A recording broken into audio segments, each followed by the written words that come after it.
Okay, so today I'm going to show you 4 different modifications you can do for the traditional push-up. Now I know that a lot of you who are dealing with pain and fatigue have a very difficult time doing the traditional push-ups because they're tough and they're hard on the wrists and they're hard on the forearms. So I'm going to show you 4 things you can do. So the first one is you're going to come down, and instead of doing a traditional push-up here in the plank position with your hands turned in, you're just going to come onto your knees. But your arms are going to be in the same position as they were for a traditional push-up.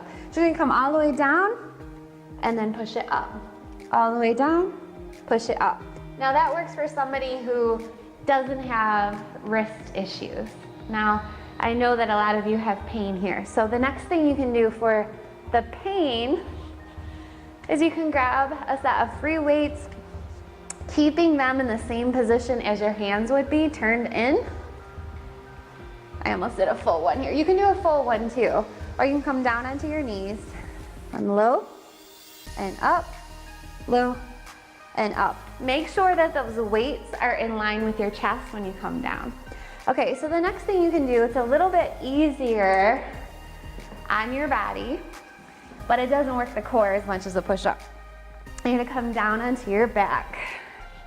Now for this one, if you're modifying for a push-up, you need to grab a little bit heavier of weights because a traditional push-up really challenges you. So I would amp up the weight if you're gonna do this one, keep your low back on the floor, and just do a regular chest press right here. Keeping it in line with your chest every time you come down, every time you come up.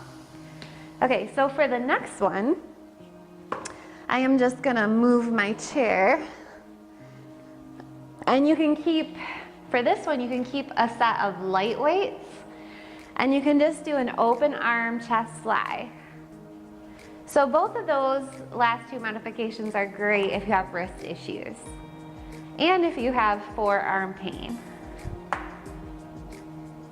Perfect. So anytime you see a push-up, traditional push-up done in any one of my workouts or in anyone else's workouts, use these 4 modifications to help you if you're someone dealing with pain and fatigue.